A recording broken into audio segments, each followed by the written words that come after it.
Good morning. The June 22nd, 2021 Policies Work Session and Board Workshop is now in session. During the Policies Work Session, we'll be provided the executive summaries of 4 policies. This will be the board's opportunity to ask questions and provide direction for revisions. Dr. Beth Theddy, Deputy Superintendent and Chief Human Resources Officer, will provide the executive summary for the revisions to Board Policy 3124, Drug-Free Workplace. You're good there if you'd like, that's fine. Okay, thank you, Ms. Belford. This policy is being revised to enhance and clarify the definition for Schedule I substance cannabis. In addition, it warns employees of the potential for incidental canine detection of drugs and the opportunity to self-report substance abuse problems prior to the incidents requiring drug or alcohol testing. Does any board member have any questions, requests, comments on this particular policy?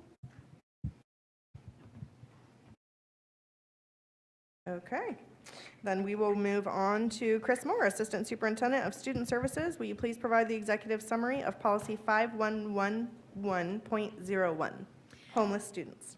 This policy is being revised to clarify the procedures regarding the McKinney-Vento Act and other changes in compliance with applicable Florida and federal law. Particular areas of revision include the following: identification of homeless children, coordination of district programs, and reducing barriers for homeless children to receive education, and to coordinate with state requirements for district policy. These proposed revisions encompass in part the suggested language from Neola. Language has been added to ensure compliance with the state's McKinney-Vento Act Homeless Students Policy Requirements Checklist. Thank you, Ms. Moore. Does any board member have any questions, comments, concerns on this policy? All right, hearing none, then we will move on. Chief Operating Officer Robin Novelli, will you please provide us the executive summary for Policy 8500, Food Services? Yes, ma'am. This policy is being revised to clarify the procedures regarding the National School Lunch and Breakfast Program and other changes in compliance with applicable Florida law. Particular areas of revision include the following: availability of meals, dietary modifications, costs of meals. The proposed revisions do encompass the suggested language from Neola. Does any board member have any questions or comments on this policy? I'm trying to remember when I went through this and then there was an update on the agenda item on the 15th. Do you know what the last change was, Mr. Novelli? Or was that just, you know what I mean? It was just, I think that was the final submission. Okay. Yeah. All right. Thank you. I'm good. All right. Oh, wait, no, hang on. Sorry. And you answered my question that I emailed last week as far as the breakfast program, because currently we're providing breakfast free to every student. Is our intention that if that program is available and is approved, that we would continue to do that for every student, every school? Absolutely. That is our Okay. intention. We went with the Neola language, which is the basic program that the USDA provides for. We have an opportunity, we have at least in recent years, annually to renew that. And as long as that is given to us to renew, we will. We just don't know that it's guaranteed, so didn't want to write it in policy. Right, I so appreciate that. And I see Mr. Thornton walking in the door. Can you tell me when the time frame of that is every year that we find out the application approval? We renew every year, so it's just a 4-year cycle. So whenever the 4 years roll, it is then at that point in time we seek an extension or renewal of it or rebase it. Okay, so we anticipate that this coming school year, we'll still be offering the free breakfast. Yes, ma'am. Thank you so much, and thank you for the work that you do to keep all of that ongoing. Appreciate that. Thank you. Anyone else? Comments, questions on food service policy? All right, then Mr. Novelli on the hot seat again. Will you please provide the executive summary of Policy 8475, Criminal Background Check for Non-District Personnel?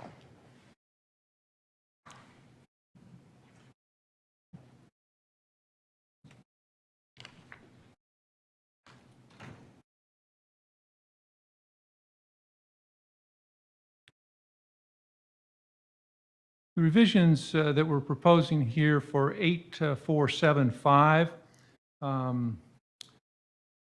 mainly concerned with changing some language that have to do with listed versus registered volunteers. A couple of years ago, there was a distinction between those types, and a change was made in our practice where we have approved volunteers or visitors. We don't have both listed and registered. And so that language was modified. We took the opportunity also to clarify a few other points in the policy and specifically cite the Jessica Lunsford Act where it was appropriate. Any board member have any questions, comments, concerns on this policy? All right, that's going to conclude our policy revision workshop then. We have BPS COVID-19 mitigation strategies for 2021-22. Dr. Mullins provided us information during his presentation at this morning's meeting. Does any board member have anything to follow up or discuss on the COVID mitigation strategies? Yeah. I don't have any really follow-up. I want to thank everyone who has put this together and presented it and how much work goes into this. I just want to talk about, we are trying to move forward, so I really worry that we would start quarantining people when we have the flu. People stay home and they get their assignments. I just want to make sure that we're not going to do anything so different than what we would do if somebody got the flu, or they got a cold, or they got strep, or mono. Or I just want us to be consistent. I just want to throw that out there because I think at this point, you're right, people can get vaccinated, and that opportunity for 12 and up, and hopefully for our younger children soon. So that's just my 2 cents on the whole thing. Thank you, Ms. McDougall. Ms. Campbell? I agree. I just think at this point some of that is out of our hands, and I think the public needs to recognize that as long as we're bound by the Department of Health. I believe that's what you were saying this morning, Dr. Mullins. They are the ones driving the quarantine contact tracing boat. We have been kind of facilitating because it's our students and staff that we're helping with information. But I just, maybe it's being an optimist or just reading the signs. I have a lot of high expectation that they're going to be adjusting those quarantine policies soon. I don't know. It sounds like we haven't really gotten word on that. I see Chris Moore kind of nodding her head, but I don't know if we've gotten any word as far as anything they're anticipating. We did meet with, Beth Betty and I did meet with the Department of Health on Thursday of last week. We know the CDC is working on new guidelines. As soon as the CDC adopts those guidelines, our Florida Department of Health will, typically they adopt all of the guidelines that the CDC brings down. So we're hopeful it will be July. They're hopeful it will be July, but they are not,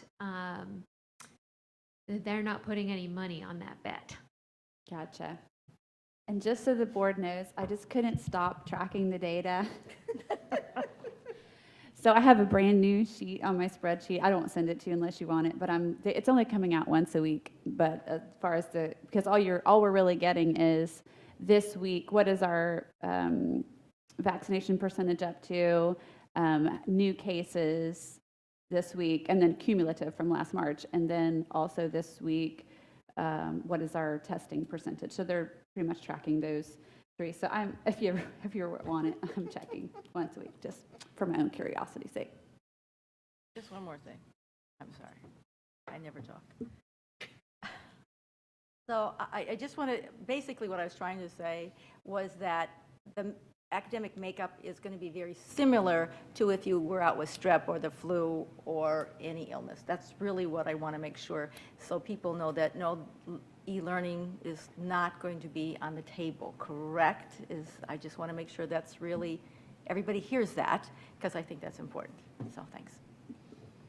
Good clarification, Ms. McDougall, thank you. And just for, the state has not authorized e-learning, so that it couldn't be on the table, even if we wanted it to. Not that we do, but that is one of those things that was a special exception. So, anyone have anything else? No. All right, then hearing nothing further, this meeting is adjourned. You did your